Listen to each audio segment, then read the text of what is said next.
कहानी की शुरुआत दो भाइयों निथन और सैम से होती है। दोनों अनाथ हैं और एक अनाथालय में रहते हैं। बड़ा भाई निथन हमेशा से रोमांच और धन के सपने देखता है, जबकि छोटा भाई सैम अपने बड़े भाई की छाया में रहने वाला और उस पर निर्भर है। एक अंधेरी रात यह दोनों भाई चुपके से एक संग्रहालय में घुसते हैं। उनका लक्ष्य एक प्राचीन नक्शा है जो एक कला प्रदर्शनी के केंद्र में एक शीशे के फ्रेम में सुरक्षित रखा गया है। निथन सैम को बताता है कि यह कोई साधारण नक्शा नहीं बल्कि एक अकूत खजाने का मार्गदर्शक है। वह कहता है यह नक्शा सैकड़ों साल पुराने एक समुद्री लुटेरे के खजाने की ओर ले जाता है। सैम, इसकी कीमत अरबों में है। सैम की आंखों में डर के साथ साथ उत्सुकता भी झलकती है। जैसे ही निथन फ्रेम तोड़ने के लिए अपना उपकरण उठाता है, अचानक संग्रहालय की रोशनियां जल उठती हैं और सुरक्षा गार्ड उन्हें घेर लेते हैं। भागने का कोई रास्ता नहीं बचता। चूंकि दोनों नाबालिग और अनाथ हैं, पुलिस उन्हें वापस उसी अनाथालय में ले जाती है, जहां की प्रमुख एक सख्त स्वभाव की महिला उनके बार बार के इस तरह के कृत्यों से बेहद नाराज है। उसके सामने यह पहली बार नहीं है। निथन पहले भी इसी नक्शे को चुराने की कोशिश में पकड़ा जा चुका है। वह पुलिस अधिकारी से कहती है, सैम अभी बहुत छोटा है और यह सब इसके बड़े भाई के प्रभाव में करता है। आप निथन को ही अपने साथ ले जाएं। उसे सबक सीखने की जरूरत है। निथन को जेल जाने के डर से घबराहट होने लगती है। वह भागने का फैसला करता है। अपना सामान पैक करने के बहाने वह अपने कमरे में जाता है और एक खिड़की से कूदने की तैयारी कर रहा होता है कि तभी सैम वहां आ जाता है। सैम की आंखों में आंसू हैं। वह कहता है, तुम मुझे अकेला छोड़कर जा रहे हो, मैं अकेला कैसे रहूंगा। निथन सैम के पास आता है और उसे एक पुराना लाइटर और एक मुड़ा हुआ कागज का टुकड़ा देता है। वह गंभीर स्वर में कहता है, याद रखना सैम, हम एक पायरेट, एक समुद्री लुटेरे के खानदान से ताल्लुक रखते हैं। यह हमारी विरासत है। मैं वापस आऊंगा इससे पहले कि तुम्हें इसकी उम्मीद भी हो। इतना कहकर वह खिड़की से कूद जाता है और अंधेरे में गायब हो जाता है। अकेले रह गए सैम ने वह कागज खोला तो देखा वह पूरी तरह खाली है। निराश होकर उसने लाइटर जलाया और बेमन से उस कागज के नीचे लाइटर की लौ रखी। तभी एक चमत्कार हुआ। गर्मी के संपर्क में आते ही कागज पर सुंदर जटिल लिखावट उभरने लगी। उसमें लिखा था, हमारा खून समुद्र की लहरों में बहता है, खजाना सच है और वह तुम्हारी प्रतीक्षा कर रहा है। अपने भाई पर विश्वास रखो। सैम ने लाइटर को मजबूती से पकड़ लिया। यह उसके भाई का एकमात्र स्मृति चिन्ह था। सीन बदलता है और हम 15 साल आगे पहुंच जाते हैं। सैम अब एक युवा व्यक्ति बन चुका है, लेकिन उसकी आंखों में अब भी वही उदासी और बेचैनी है। वह एक शहर के एक व्यस्त बार में काम करता है, लेकिन उसका मन कहीं और भटकता रहता है। उसका बड़ा भाई निथन कभी वापस नहीं आया। सैम का एकमात्र साथी वह पुराना लाइटर है जिसे वह हमेशा अपने पास रखता है। एक शाम बार में एक रहस्यमयी और खूबसूरत महिला प्रवेश करती है। उसका नाम लीला है। सैम उसकी ओर आकर्षित हो जाता है। अपनी फुर्तीले हाथों का इस्तेमाल करते हुए वह उसके लिए एक विशेष पेय तैयार करता है। जब लीला सिगरेट जलाने की कोशिश करती है तो उसके पास लाइटर नहीं होता। सैम उसकी सिगरेट जलाता है और इस बीच एक चालाकी भरे हाथ के फेर से वह लीला की कलाई से एक कीमती ब्रेसलेट उतार लेता है। यह स्पष्ट है कि सैम ने अपने खानदानी हुनर चोरी के गुण को नहीं भूले हैं। तभी एक और व्यक्ति विक्टर सैम के सामने प्रकट होता है। वह एक मध्यम आयु का तेज तर्रार और थोड़ा रहस्यमय व्यक्ति है। वह सीधे सैम के लाइटर की ओर इशारा करता है। ये लाइटर, वह कहता है, बहुत खास लगता है। मैं इसे खरीदना चाहूंगा किसी भी कीमत पर। सैम सख्ती से मना कर देता है। ये बिकाऊ नहीं है, ये मेरे भाई की यादगार है। विक्टर मुस्कुराता है।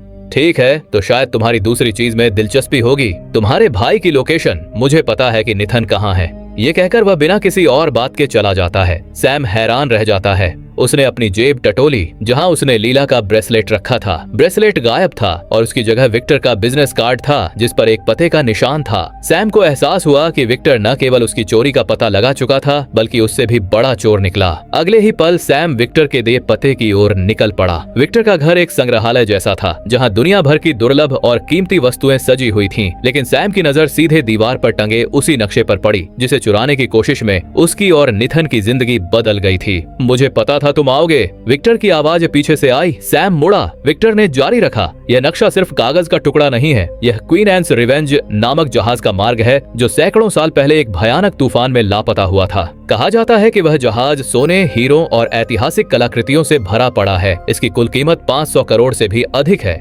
ये सब एक कहानी है। सैम ने 100 करोड़ से भी अधिक है। ये सब एक कहानी है, सैम ने कहा अपनी आवाज में पुराने दर्द के साथ। बहुत से लोग इस खजाने के पीछे मर गए और कुछ नहीं मिला। तुम गलत हो, विक्टर ने दृढ़ता से कहा। मैं और तुम्हारा भाई निथन, हम दोनों इस खजाने की तलाश में साथ थे। लगभग 2 साल पहले एक मिशन के दौरान वह गायब हो गया, लेकिन जाने से पहले उसने मुझे कुछ सुराग दिए और मुझे यह भी पता है कि तुम्हारे पास भी कुछ जानकारी है। वह लाइटर, वह चिट्ठी, हम मिलकर काम करें तो न सिर्फ खजाना बल्कि तुम्हारा भाई भी मिल सकता है। सैम का दिल जोरों से धड़कने लगा। भाई की याद और खोज की इच्छा ने उसे घेर लिया। वह मना करके अपने घर लौट आया। घर पर निथन की एक पुरानी तस्वीर देखकर उसकी आंखें नम हो गईं। अगली सुबह उसने विक्टर को अपना हाँ भेज दिया। विक्टर ने सैम को समझाया कि खजाने तक पहुंचने के लिए 3 विशेष चाबियों की जरूरत है जो मिलकर एक क्रॉस का आकार बनाती हैं। उसके पास पहली चाबी पहले से ही थी। दूसरी चाबी एक नीलामी घर में बिकने वाली थी। उनकी योजना सीधी थी, नीलामी के दौरान बिजली काटकर अंधेरे में चाबी चुरा लेना। योजना के अनुसार सैम ने बिल्डिंग के कंट्रोल रूम में घुसकर बिजली काट दी। हालांकि सुरक्षा गार्डों ने उसे देख लिया और पीछा किया। सैम ने अपनी फुर्तीलापन दिखाते हुए छत पर लटकी एक झाड़ लटकन से पकड़कर खुद को एक तरफ से दूसरी तरफ झुलाया, जिससे नीचे मौजूद सभी लोगों का ध्यान उसी पर केंद्रित हो गया। इस अवसर का फायदा उठाकर विक्टर ने एक गार्ड की वर्दी पहन ली और शोकेस से चाबी चुरा ली। लेकिन जैसे ही वह बाहर निकलने वाला था, लीला फिर से प्रकट हुई। उसने विक्टर के गले पर चाकू रख दिया और चाबी की मांग की। तभी असली गार्ड आ गए। उन्होंने विक्टर को अपना साथी समझकर लीला को पकड़ लिया और विक्टर आसानी से भाग निकला। बाहर सैम भी उससे जा मिला और वे दोनों तेजी से वहां से निकल गए। अगला पड़ाव बार्सिलोना था। वहां उनकी मुलाकात फ्रेजर नाम की एक और रहस्यमयी महिला से हुई जो विक्टर की पुरानी जान पहचान लगती थी। बातचीत से पता चला कि तीसरी चाबी फ्रेजर के पास है। विक्टर ने उसे साझेदारी का प्रस्ताव दिया, लेकिन फ्रेजर ने मना कर दिया और चली गई। शक होने पर सैम ने अपना बैग चेक किया तो पता चला कि फ्रेजर ने चालाकी से उनकी पहली चाबी भी चुरा ली थी। सैम और विक्टर ने उसका पीछा किया और उसे एक गली में घेर लिया। विक्टर ने शांत भाव से कहा, तुम चाहो तो चाबी लेकर जाओ, लेकिन तुम्हें नहीं पता कि इन चाबियों का इस्तेमाल कहाँ और कैसे होगा। इसका राज सिर्फ सैम को पता है। फ्रेजर ने सोच विचार के बाद साथ चलना स्वीकार कर लिया। तीनों एक प्राचीन चर्च पहुंचे। चर्च के तहखाने में एक पुरानी मूर्ति के नीचे उन्हें चाबी लगाने के लिए 2 खांचे मिले। विक्टर ने एक पुरानी किताब के हवाले से कहा कि चाबियों को दाईं ओर घुमाना है। ऐसा करते ही मूर्ति से जहरीले तीर छूटने लगे। बड़ी मुश्किल से वे बच पाए। दोबारा कोशिश में सैम और फ्रेजर ने चाबियों को बाईं ओर घुमाया। इस बार मूर्ति के पीछे की दीवार खुल गई और एक गहरी सुरंग सामने आई। विक्टर ने कहा, तुम दोनों अंदर जाओ, मैं बाहर रहकर पहरा देता हूँ ताकि कोई पीछे न आ सके। सैम ने विक्टर को अपने फोन के जीपीएस से कनेक्ट कर लिया ताकि वे एक दूसरे का स्थान जान सकें। सुरंग नीचे उतरते हुए सैम और फ्रेजर एक विशाल धातु के दरवाजे तक पहुंचे जिस पर वही क्रॉस का निशान बना था। फ्रेजर ने चाबी लगाने की कोशिश की, तभी ऊपर से पानी भरना शुरू हो गया। दरवाजा एक फव्वारे से जुड़ा था। उन्हें एहसास हुआ कि पहले एक दूसरा बाहर वाला दरवाजा खोलना होगा। सैम ने तुरंत विक्टर को फोन किया और अपनी स्थिति बताई। विक्टर जीपीएस की मदद से उनकी सटीक लोकेशन पर पहुंच गया। वहाँ एक दीवार पर चाबी का स्थान था जो मोटे शीशे से ढका हुआ था। जैसे ही वह शीशा तोड़ने लगा, लीला वहां आ गई और उस पर हमला कर दिया। दोनों में भयंकर मुकाबला हुआ। इस बीच तहखाने में पानी सैम और फ्रेजर की गर्दन तक आ पहुंचा।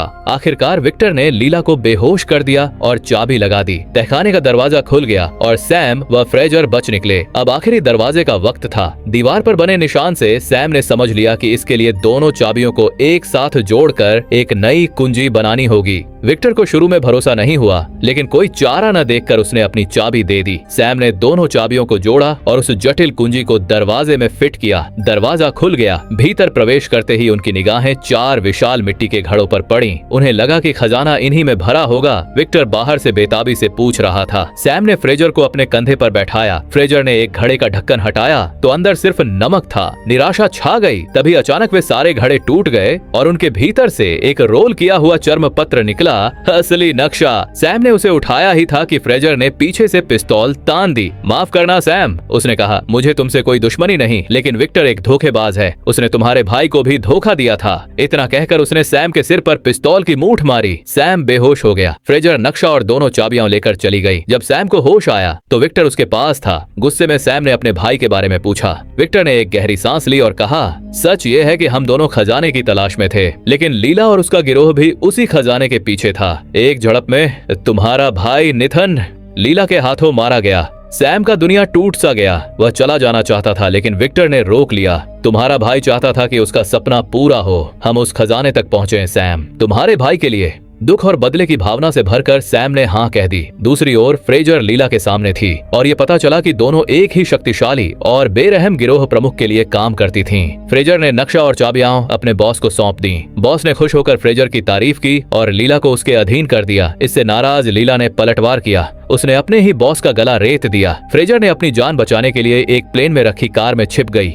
इसी बीच सैम और विक्टर भी उसी प्लेन में एक लाल कार की डिक्की में छिप कर आ चुके थे। जब लीला के लोग फ्रेजर को ढूंढ रहे थे तो सैम और विक्टर ने मौका पाकर नक्शा वापस चुरा लिया। लीला और फ्रेजर के बीच गोलीबारी शुरू हो गई। विक्टर ने सैम से कहा कि पैराशूट लेकर कूदना है। विक्टर तो कूद गया, लेकिन सैम रुक गया। उसे लीला से बदला लेना था। तुमने मेरे भाई को क्यों मारा? सैम चिल्लाया। लीला ने कोई जवाब न देकर अपने आदमियों को हमला करने का आदेश दिया। सैम ने प्लेन में लदे सामान के बंडल खोल दिए जो हवा में बिखर गए। वह खुद भी एक रस्सी में उलझकर प्लेन से बाहर लटक गया। तभी फ्रेजर उस कार को लेकर प्लेन से कूदी जिसमें वह छिपी थी और उसकी टक्कर सैम से हो गई। दोनों हवा में गिरते चले गए। नीचे गिरते हुए फ्रेजर ने चिल्लाकर कहा, पैराशूट खोलो। लेकिन सैम के पास पैराशूट था ही नहीं। उन्होंने नीचे एक बड़े कार्गो कंटेनर पर छलांग लगाई और उसे पकड़ लिया। सैम ने तुरंत उस कंटेनर का पैराशूट खोल दिया और दोनों समुद्र में जा गिरे। तैरकर वे किनारे पहुंचे। एक होटल के कमरे में सैम ने पूरी रात नक्शे को समझने में लगा दी। उसने खजाने के असली स्थान का पता लगा लिया और उसे एक नोट पर लिख दिया। लेकिन उसने फ्रेजर को धोखा देने की योजना बनाई। जैसा कि उसने सोचा था, फ्रेजर सुबह उठकर वह नोट चुरा ले गई। सैम मुस्कुराया। उसने असली लोकेशन एक बोतल में छुपा रखी थी। सैम एक नाव लेकर उस दूरस्थ स्थान पर पहुंचा। वहां एक छिपी हुई खाड़ी में दो पुराने जंग लगे पर भव्य जहाज स्थिर खड़े थे, क्वीन एंस रिवेंज और उसका एस्कॉर्ट जहाज। सैम एक जहाज पर चढ़ गया। अंदर उसे सोने की सिल्लियों से भरे बड़े बड़े ड्रम मिले। वह खुशी से चिल्लाना चाहता था। तभी विक्टर की आवाज सुनाई दी, मैं तुम्हारे जीपीएस पर था, याद है? वह हंसा। दोनों सोना इकट्ठा करने लगे। तभी लीला अपने गिरोह के साथ वहां आ पहुंची। सैम और विक्टर छिप गए। लीला ने लालच में आकर दोनों जहाजों को हवाई जहाज से उठाने का फैसला किया। जब जहाज हवा में उठने लगे तो सैम और विक्टर ने लीला के गार्डों से मुकाबला शुरू कर दिया। एक जहाज पर कब्जा करके वे भागने लगे। लीला ने हेलीकॉप्टर से उनका पीछा किया और उनके जहाज से टकराने की कोशिश की। सैम ने जहाज पर मौजूद एक पुरानी तोप देखी। उसने उसमें बारूद भरा और लीला के हेलीकॉप्टर पर निशाना साधकर फायर कर दिया। हेलीकॉप्टर में आग लग गई, लेकिन लीला जहाज से कूदकर सैम के जहाज पर आ गई। उसने एक भारी चेन समुद्र में फेंक दी जिससे जहाज और हेलीकॉप्टर रुक गए। सैम और लीला की आखिरी लड़ाई शुरू हुई। सैम हारता जा रहा था। वह एक रस्सी के सहारे ऊपर हेलीकॉप्टर की ओर भागा। लीला भी पीछे पीछे थी और उसे मारने ही वाली थी कि तभी विक्टर ने सोने से भरे अपने बैग को लीला के सिर पर दे मारा। लीला पानी में गिर गई, लेकिन वह अभी भी जिंदा थी। तभी वह दूसरा जहाज जो हेलीकॉप्टर से लटका हुआ था, उसकी रस्सी टूट गई और वह सीधा नीचे लीला के ऊपर गिर पड़ा। लीला का अंत हो गया। विक्टर ने सैम को हेलीकॉप्टर में खींच लिया, लेकिन खुशी ज्यादा देर नहीं टिकी। वे अपनी आंखों के सामने वह खजाना लदा। जहाज समुद्र की गहराइयों में डूबता देखते रहे। कुछ ही देर में पुलिस की नौकाएं आ गईं। खजाना अब सरकार के हाथ में चला गया था। विक्टर निराश था। तभी सैम ने मुस्कुराते हुए अपनी जेब से सोने की छोटी छोटी सिल्लियां निकालनी शुरू की जो उसने शुरू में ही छुपा ली थीं। विक्टर की आंखें चमक उठीं। वे दोनों खुशी खुशी वहां से निकल गए। मूवी का अंत एक मोटर बोट के पीछे भागते हुए दिखाता है। फ्रेजर उनका पीछा कर रही थी जिसे सैम ने चकमा दिया था। और आखिरी दृश्य में हम एक जेल सेल में देखते हैं। वहाँ एक व्यक्ति दीवार पर उसी खजाने के नक्शे का स्केच बना रहा है। कैमरा जब उसके चेहरे पर झूम करता है तो वह निथन है, सैम का बड़ा भाई, जिंदा और अभी भी खजाने के सपने देख रहा है। कहानी एक रहस्यमय मोड़ लेती है जो एक संभावित सीक्वल का इशारा करती है। फिल्मी वर्ल्ड को सब्सक्राइब करें और वीडियो को लाइक जरूर करें। आपके प्यार और सपोर्ट से ही हम ऐसी रोमांचक कहानियां आप तक लाते रहेंगे। अगली पार्ट के लिए बने रहें। धन्यवाद।